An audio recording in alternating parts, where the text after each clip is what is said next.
Muy bien, chicos, vamos a iniciar con el tema de hoy. Es después de ver las culturas antiguas, culturas y civilizaciones antiguas, el, el siguiente tema es edad moderna y contemporánea en las ciencias biológicas, el cual cubre del siglo XV al siglo XX.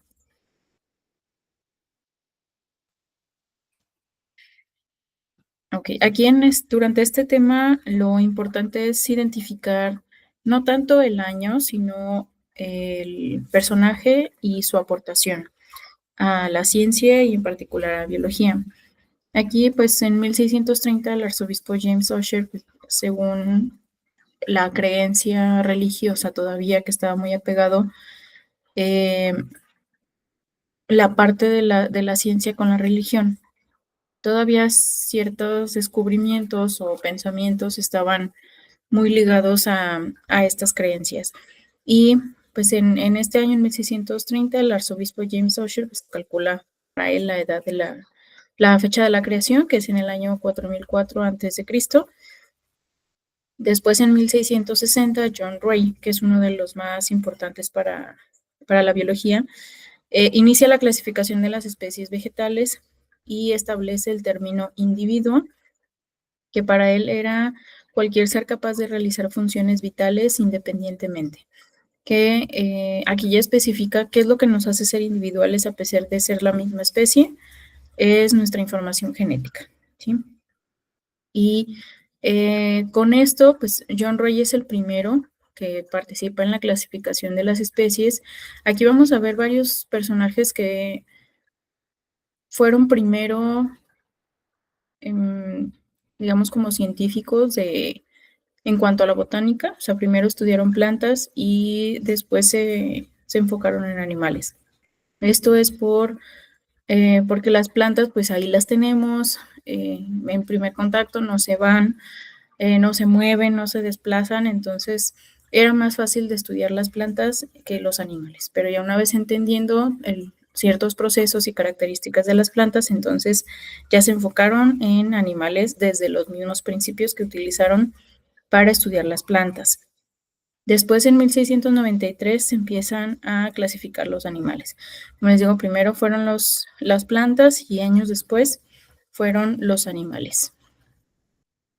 Bien, en 1665, Robert Hooke fue el primero en utilizar el término célula, gracias a los primeros estudios que se hicieron con los microscopios iniciales, eh, que eran de un solo lente, pues eran pues, muy rústicos, eran los primeros. Entonces, este señor empezó a revisar tejido de corcho, que era un tejido muy delgadito, y cada uno de las cavidades que formaban el corcho lo llamó célula. Y a eso se refiere la palabra célula, a pequeñas cavidades en forma de panal. Y estas son algunas imágenes que lo representan, de cómo se llevaron a cabo las primeras observaciones de los tejidos a nivel microscópico, y fue como le dio el término de célula a cada uno de sus espacios. Después, en 1668, el médico italiano Francesco Redi demostró que la generación espontánea no es real, ya que la generación espontánea decía que la vida proviene de algo no vivo. Porque antes, con lo que nos exponen de la Edad Media, por ejemplo, en la antigüedad, la higiene no era muy utilizada a nivel general en la sociedad, entonces había mucha contaminación en las calles y no sabían explicar de dónde venían los animales más pequeños, como los gusanos, ¿sí? Las lombrices, todos estos invertebrados muy sencillos. Eh, y ellos decían que estos organismos provenían de lo material o de lo que estaba en descomposición. Entonces, lo que hizo Francesco Redi fue un experimento utilizando pedazos de carne en frascos, dejó uno abierto y uno cerrado. Entonces se dio cuenta que ya con el paso de los días, se dio cuenta que en el frasco que estaba abierto había intervención de las moscas en el frasco con la carne y dejaban sus huevos y así es como salían las larvas, mientras que en el frasco cerrado no aparecía ninguno de estos animales. Entonces fue el primero en refutar la idea de la generación espontánea. Después, Antonio Leeuwenhoek descubre los protozoarios y las bacterias. Primero los protozoarios, que son más sencillos de ver. Ya con el avance en la tecnología en su entonces, en cuanto al desarrollo del microscopio, ya era un poco más desarrollado que el de Robert Hooke. Entonces, este señor Leeuwenhoek empieza a observar una gota de agua y es donde aparecen estos microorganismos que están en constante movimiento, que les llama protozoarios. También descubre que la levadura es un microorganismo y por último descubre las bacterias. Las bacterias que son mucho más pequeñas que un protozoario y que se necesita mucho más aumento para poder observarlas. Y así es como los podemos llegar a observar. En la imagen de arriba es una representación de los protozoarios. Algunos de ellos son, digamos que es de apariencia desnuda, que es como el número 10 que está aquí. ¿Sí? Es de los más comunes, de los que van a encontrar en cualquier muestra de agua, mientras que los otros tienen carcasas especializadas de calcio principalmente. Precisamente son esas estructuras calcáreas que toman esa forma debido al ambiente en el que se encuentran. Muchos de estos lo van a poder encontrar en la arena, entre los granos de arena, así podemos encontrar algunas especies de protozoarios con estas carcasas. Y en el caso de las bacterias, pues hay diferentes formas, ya lo veremos más adelante, pero hay una gran variedad de especies y formas en las que podemos encontrar a las bacterias. Después, en 1737, Carlos Linneo publica su Sistema Naturae y funda así la taxonomía moderna, con lo cual le otorgan el nombre de padre de la ecología. El Sistema Naturae es una forma de darle nombre y una posición jerárquica en la clasificación de las especies. Y en este Sistema Naturae les damos un nombre a todas las especies conformado por dos palabras, que es el género y la especie. Y por eso dice que con esto se funda la taxonomía moderna, porque la taxonomía lo que va a hacer es organizar a las especies en diferentes categorías taxonómicas, que es en relación con la sistemática, que es quién se parece a quién, ¿sí? Y qué tanto, y a qué grupo van a pertenecer. Por eso es que le llamaron el padre de la ecología. En 1752 se descubre que los jugos del estómago disuelven la carne, así como en el Renacimiento el utilizar los cuerpos de los cadáveres después de la guerra. Aquí este señor francés también llegó a utilizar cadáveres para analizar el interior de los cuerpos y pues le llamó la atención el contenido líquido que tenía el estómago y hizo unas pruebas con ese líquido, con lo cual descubrió que con esto se puede disolver los alimentos y con ello pues se establecen los principios de la digestión. Después, en 1767, el científico italiano Lazzaro Spallanzani demuestra que se producen microorganismos en los caldos, bueno, en este caso sería la comida, ¿sí? Y esto es lo que nosotros hacemos diariamente con los alimentos. Si a ustedes su mamá les dice, tienes que hervir la comida, sobre todo si es un caldo, y que igual en general cualquier tipo de comida, sobre todo caliente, ¿no? O que se cocinó en caliente. Se tiene que hervir, dejar hervir un rato, luego dejar que se enfríe a temperatura ambiente y luego meterla al refrigerador. ¿Qué es lo que estamos haciendo con esto? A la hora de hervir la comida, nosotros estamos eliminando las bacterias que estén presentes, o todos estos microorganismos que estén presentes, porque no soportan esas temperaturas extremas. Y ya una vez que dejamos enfriarlo, tenemos que meterlo al refrigerador para que esas mismas temperaturas extremas, pero ahora del otro lado, o sea, ya no calientes, sino frías, vamos a evitar que estas bacterias vuelvan a crecer. Eso pues tiene cierto tiempo, obviamente hay unas que van a desarrollarse con el tiempo, si es que ya las vamos a dejar o que las dejamos mucho tiempo en el refrigerador, pues van a crecer principalmente hongos. Pero en principio es eso, o sea, el experimento de Spallanzani, eso se refería, que él preparó un caldo nutritivo, que lo puso a hervir, después que lo dejó hervir, lo tapó, ¿sí? Lo retiró del fuego, lo dejó reposar y cuando lo volvió a abrir, yo que seguía igual.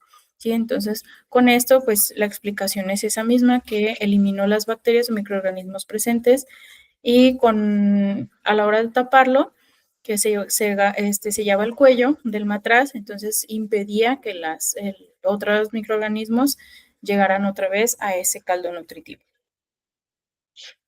Bien, por otro lado, en 1781, Félix Fontaine descubre el núcleo de las células.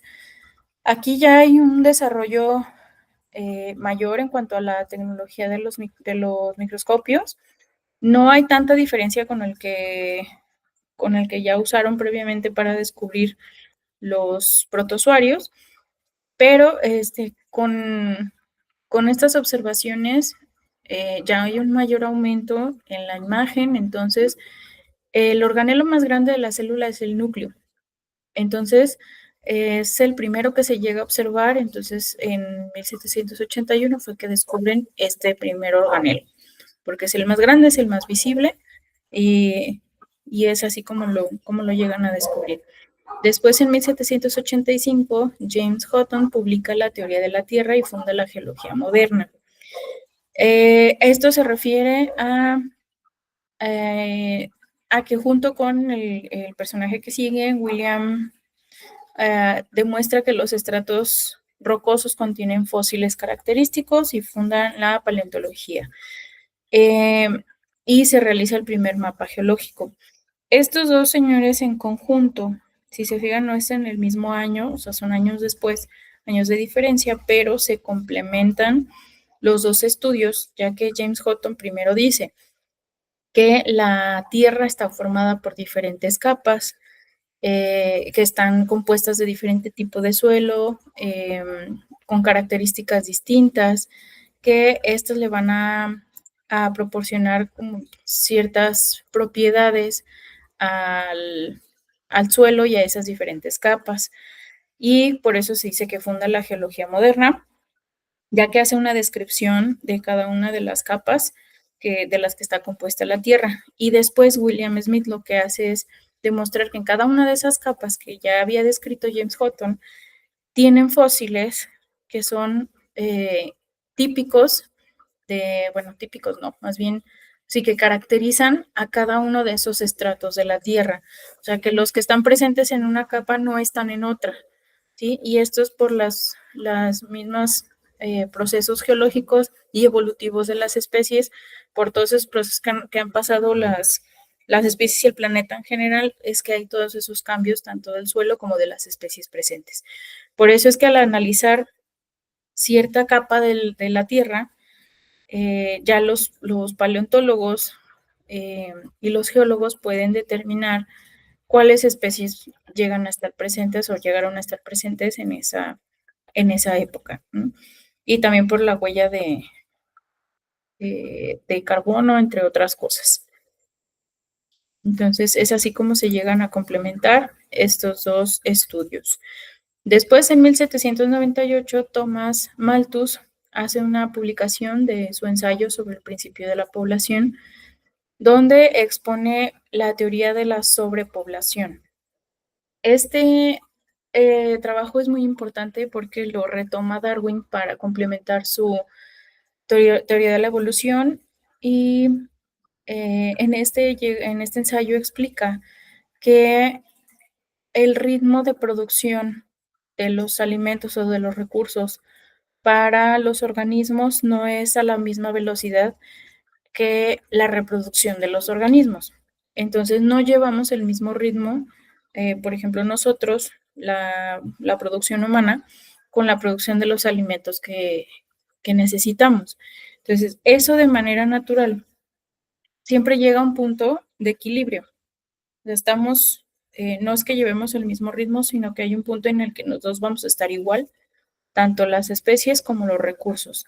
Pero va a haber un punto en que después de ese equilibrio, ¿sí? De acuerdo al ritmo de reproducción y de producción, este se va a desfasar, donde las especies llevan un ritmo más acelerado de crecimiento que la producción de los recursos. Entonces, va a haber un momento en que el número de especies va a ser mayor que el número de recursos. Entonces, ese es como un sube y baja entre la producción de los alimentos y la reproducción de las especies. Entonces, eso es parte de la misma supervivencia y con lo que explica Darwin la selección natural de las especies, ¿sí? Se va a ver más adelante. Es como un zigzag, ¿sí? En la que llevan esos puntos de crecimiento, ambas variables, hasta que llegan a tener en su momento varios puntos de equilibrio, pero estos no duran mucho por la dinámica de las poblaciones y la producción de los recursos. Entonces, a eso se refería el ensayo del principio de la población, que el ritmo de crecimiento no es igual al de la producción.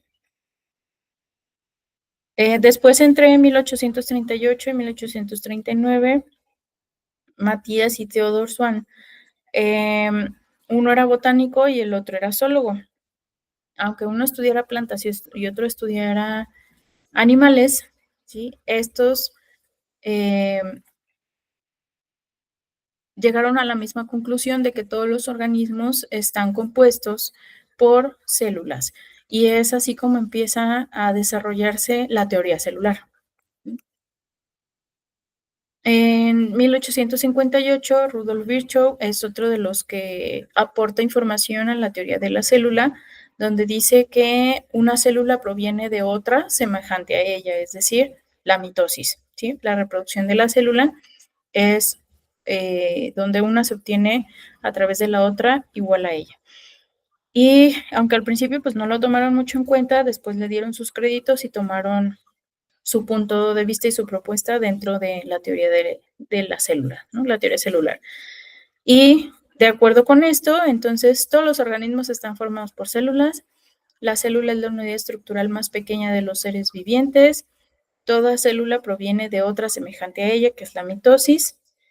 Y también dicen que en algún momento todos pasamos por la etapa de ser unicelulares. O sea, todos al principio fuimos una sola célula y después, gracias a la mitosis, pues ya nos formamos los seres pluricelulares y hay especies que se quedaron siendo unicelulares. Y también lo que dice la teoría celular es que las células son las unidades funcionales de los organismos. Y así es, si nosotros los vemos como la parte más pequeña, viva, de los organismos, entonces estamos hablando de la célula. Y la célula en sí tiene en su interior organelos que cada uno desempeña una función en particular. Y si alguno de estos organelos se atrofia o no realiza su función correctamente, entonces afecta el equilibrio de la célula. Y si nos vamos a nivel pluricelular, entonces nos vamos a nivel de tejido. Si un tejido le empiezan a fallar ciertas células, entonces el tejido también empieza a fallar y con esto el órgano y con esto el sistema o el aparato. Entonces, por eso se considera también que es un sistema abierto a través de la homeostasis. La homeostasis lo que se refiere es que va a mantener un equilibrio en todo el sistema, ¿sí? Y todos tienen que ver con todos, o sea, desde una sola célula hasta las células completas. A eso se refiere la teoría celular. Y bueno, en 1800, Georges Cuvier hace popular la teoría del catastrofismo.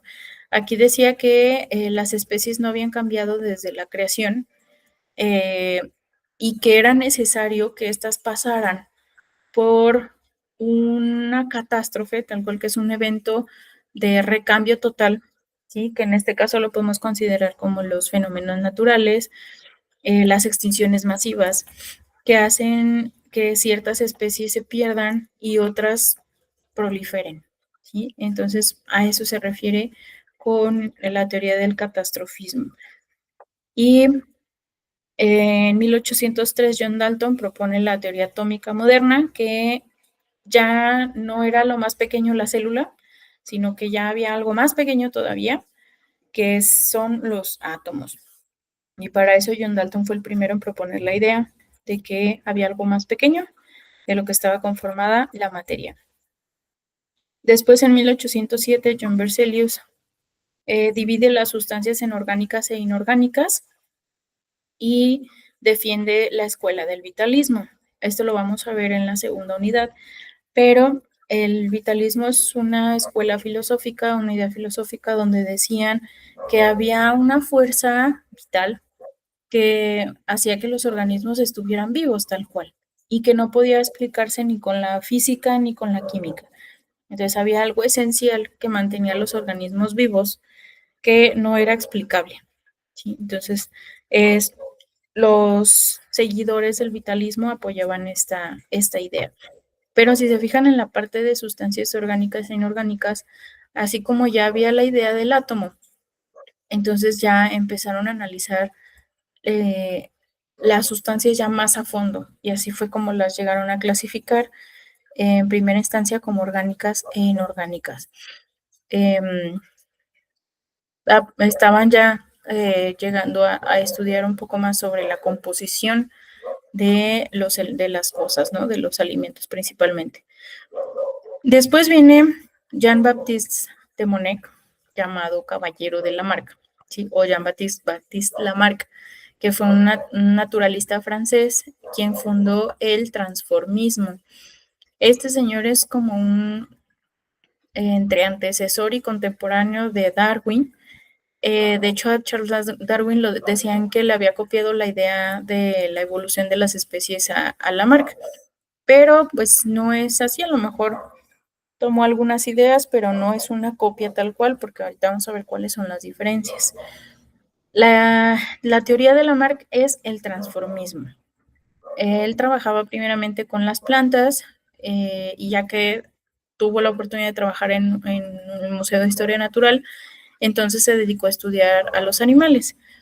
Pero así como los demás, pues primero estudiaban con plantas, que era como más sencillo, y una vez establecidos los principios en las plantas, entonces ya lo enfocaban en animales y veían las diferencias. Al estudiar a los animales, pues se dio cuenta o se le generó la idea de cómo es que se van transformando las especies. Entonces, escribe una obra llamada Filosofía Zoológica, que publicó en 1809, el cual es una teoría biológica que sostiene que todos los seres vivos actuales proceden por evolución y a través de cambios, que fueran lentos o a lo largo de los tiempos geológicos. Pero ahorita vamos a ver cuál es la diferencia con la de Darwin. Bien, Lamarck decía que rechazaba la idea de la inmutabilidad de los organismos, es decir, apoya la idea de que las especies han ido cambiando a través del tiempo. Él concebía la evolución de estas especies en forma lineal. O sea, esto es algo que coincide con Darwin, que es una teoría de la evolución que provoca cambios o ha provocado cambios en las especies a través del tiempo, sí, pero aquí va la primera diferencia. En la idea de Lamarck, la evolución es lineal, es por medio de series y no se van a cruzar las líneas evolutivas entre las diferentes especies, sino que cada una tiene la suya propia. Es decir, vamos a ver si lo puedo dibujar.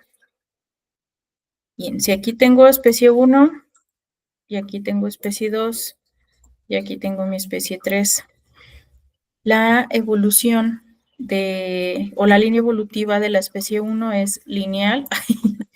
No olviden eso. Bueno, es una raya, ¿sí? Y la línea 2 es igual y la línea 3 es igual, pero estas nunca se van a cruzar entre sí. O sea, no quiere decir, bueno, esto quiere decir que no son parientes una con otra.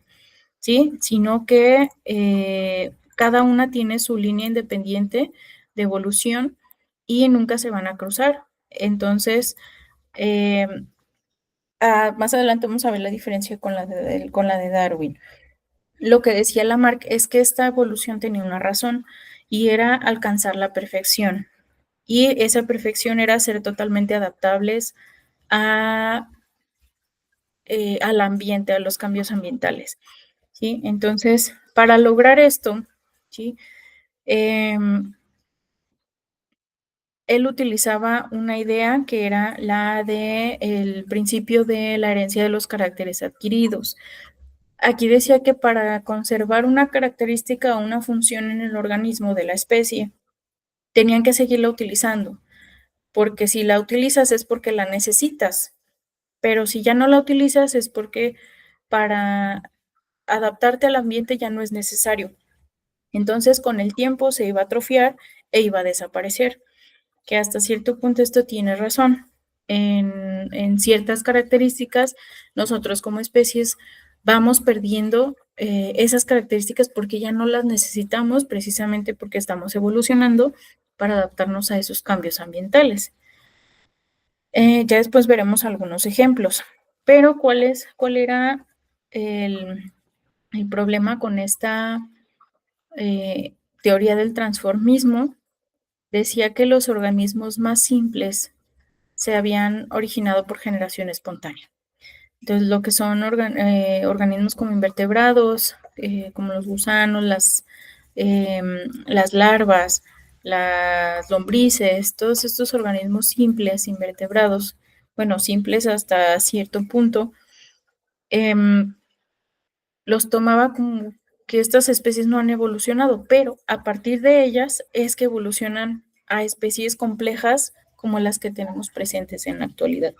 Les decía que de algún organismo simple como ese, a través del tiempo habían estado cambiando para adaptarse al ambiente y ser como tenemos las especies presentes en la actualidad. Y entonces eso ya es una idea que se tuvo al principio y que se tomó en cuenta, sí, pero ya se mejoró la idea. Entonces, con esto de la herencia de los caracteres adquiridos, él lo representó con el cuello de las jirafas. Es decir, que las jirafas antes no tenían un cuello tan largo, pero con la necesidad de alimentarse de vegetación que estuviera más alta, entonces desarrollaron un cuello más largo, ¿sí? Para poder alcanzar esa vegetación y evitar así la competencia. Okay, bueno, aquí hay varios puntos que igual no nos vamos a meter mucho en esto, ¿sí? Pero son algunos otros descubrimientos que se llevaron a cabo durante estos siglos, como que ya se empezaron a estudiar más allá las sustancias de que están compuestas, ya más químicamente, ¿sí? Con pues sí, el descubrimiento de la teoría atómica y la clasificación de las sustancias inorgánicas e inorgánicas, entonces ya hubo un mayor auge en el descubrimiento de la composición de las sustancias, ¿no? Y que se parece una con otra. Por ejemplo, se establecen las similitudes químicas del almidón, el azúcar y la celulosa, que son carbohidratos. Se empiezan a estudiar los lípidos, ¿qué más? Algunos aminoácidos que son la composición de las proteínas, ¿sí? Entre otras. Y entonces se inicia la química orgánica moderna, ya más avanzada. Ahora sí, de acuerdo a los estudios de Charles Darwin, él, pues, una de las diferencias que tienen entre Lamarck y Darwin es que Darwin tenía dinero, tenía recursos suficientes para hacer sus expediciones, hacer sus investigaciones. Entonces, pues tuvo mayor oportunidad de hacer un desarrollo más amplio de su teoría. Y bueno, él, entre uno de sus viajes en Sudamérica, al desenterrar fósiles, encuentran un toxodón que lo revisan y dicen que tiene muy parecido a como su anatomía al hipopótamo actual y el milodón, que es muy parecido al elefante.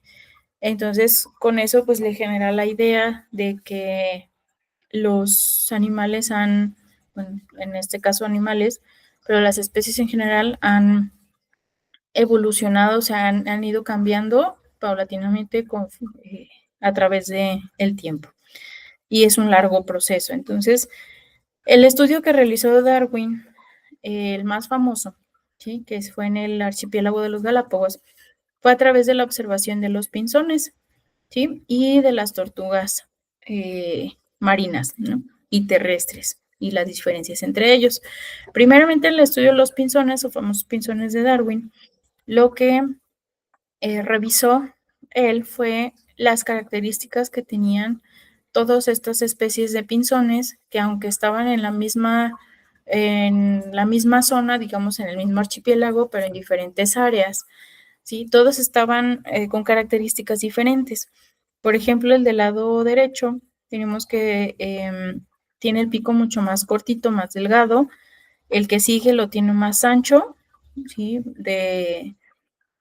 De ojos a garganta, y es un poco más corto. Y luego tenemos otro que está todavía más ancho, ¿sí? Y la siguiente especie, que es más grande, tiene todavía más ancho el pico y tienen anatomía diferente, que esto pues determinaba según el tipo de alimentación. Por ejemplo, estos pueden alimentarse más de semillas y frutas, mientras que estos otros son más de grano pequeño e insectos. Igual la observación que hizo con las tortugas, pues principalmente las diferencias entre tortuga marina y tortuga terrestre, que por ejemplo aquí en la tortuga terrestre vemos que el caparazón es más alto, más robusto, el color de la tortuga es más café, la forma de las patas es más tubular, es plana de abajo, perdón, y la cabeza es más redondeada, en la boca es más recta, digamos, comparado con el de la marina, que en la tortuga marina termina en pico, la mandíbula de arriba por el tipo de alimentación, ya que estas terrestres se alimentan de hojas principalmente, mientras que las marinas es como de medusas, igual de algas, entonces las tienen que arrancar con su pico. También la forma de la nariz, la forma de la cabeza es más redondeada en terrestres y en marinas es más aplanada, igual que el caparazón. El caparazón es más aplanado en las marinas y es como en forma de gota porque tienen que adaptarse al medio, que como son marinas, pues su medio principal es el del agua, entonces para poder nadar su cuerpo es hidrodinámico. Entonces les ayuda a facilitar el movimiento, igual que las patas en las marinas están en forma de aleta. Y bueno, con estas observaciones desarrolló ya su teoría de la evolución de las especies y con ello la selección natural, que aquí es donde les comentaba que toma en cuenta el ensayo del principio de la población de Thomas Malthus, donde dice que la producción de los alimentos puede ser en línea recta, es más constante, pero la población crece, primero a lo mejor es algo lenta, pero después tiene un aumento repentino. Entonces, este es el punto de equilibrio, sí, porque los dos están al mismo tiempo, pero no dura mucho, eso es muy corto el tiempo, entonces hay una gran diferencia entre el crecimiento de la población y el de la producción de los alimentos. Entonces, es a lo que le llaman catástrofe malthusiana, donde empieza a haber una diferencia grande entre la población y que los recursos no van a ser suficientes para mantener a tantos individuos de las poblaciones. Entonces, aquí es donde debe de haber una regulación en el número de poblaciones o de individuos de la población para que alcancen los alimentos a sostener a esa especie. Aquí es donde interviene ahora sí la selección natural. La selección natural, ¿qué es lo que dice? Dice que el individuo que mejor se adapta es el que va a sobrevivir. Entonces, aquí es donde empieza la catástrofe malthusiana, es donde ya no hay producto suficiente, o sea, alimento suficiente, entonces solamente aquellos que se lleguen a adaptar a esa ausencia o disminución de alimentos ¿sí? O digamos, por ejemplo, el recurso agua. Si en un ecosistema pasan por una sequía fuerte, eh, no todos los individuos que están presentes de todas las especies van a poder sobrevivir a la temporada de sequía. Por eso hay una disminución de la población que después va a ser la suficiente para que los alimentos sean los necesarios para mantenerlos, ¿sí? Que igual en el salón de clases vamos a ver ejemplos más prácticos para que ustedes entiendan muy bien a qué se refiere esto, y lo vamos a hacer con ejemplos, ¿sí? Para que se entienda mucho mejor, ¿sale? Bien, entonces las ideas de Darwin quedaron resumidas en los siguientes puntos, que es el mundo no es estático, es decir, hay transformaciones a través del tiempo, sí. En eso coincide con Lamarck, sí. Pero el segundo punto dice, las especies han variado durante un gradual y continuo proceso evolutivo, donde se extinguen unas y otras se originan. Esta es una de las diferencias con la teoría de transformismo de Lamarck, ¿sí? Que Darwin dice que se van a extinguir unas y se van a originar otras. Es a través del árbol filogenético y de la extinción de especies para que otras evolucionen y se adapten mejor. Y lo que decía Lamarck en el transformismo era que no, que ninguna se iba a cruzar con otra y que van a ser las mismas, pero van a estar cambiando a través del tiempo. Y que las causas de esas variaciones en las especies que les van a ayudar o a extinguirse o a sobrevivir a los cambios ambientales, que no sabía cómo explicarlos, pero es gracias a esas variaciones en la genética de las especies que las van a hacer o vulnerables o las van a hacer mucho más adaptables a esos cambios ambientales. Que en este entonces ya existía la teoría de la herencia de Mendel, que fue en 1865, pero Darwin no lo llegó a conocer. ¿Por qué? Otra diferencia que fue parecida a la de con Lamarck, porque Darwin tenía suficiente recurso para avanzar más en sus estudios, mientras que Mendel no. Gregor Mendel era un monje que hacía sus experimentos con plantas de chícharo, ¿sí? Ahí en la iglesia, ¿no? Donde estaba. Entonces, pues no tomaron en cuenta sus ideas, por lo cual Darwin no las conoció, pero si las hubieran conocido y hubieran juntado las ideas, entonces esa teoría de la evolución y de la selección natural estaría mucho más confirmada, digámoslo así, desde entonces y no hasta hace algunos años apenas. ¿Sí? Entonces, eh, los principios entre uno y otro, bueno, en general, Darwin decía que la semejanza que presentaban las especies era un indicio de que estaban emparentados y descendían de un antepasado común. Esto también lo vamos a ver en clase para explicarlo mejor en Pintarrón y quede muy claro la idea de Darwin del antepasado común a diferencia de Lamarck, donde decía que cada ser vivo o especie se derivaba de una línea evolutiva en forma separada, cuya precedencia se remontaba hacia los primeros organismos simples, originados por generación espontánea y que a través de un impulso interno tendían hacia la perfección. Entonces, quédense con esas dos ideas, ¿sí? Y lo vamos a retomar en el salón, ¿sale?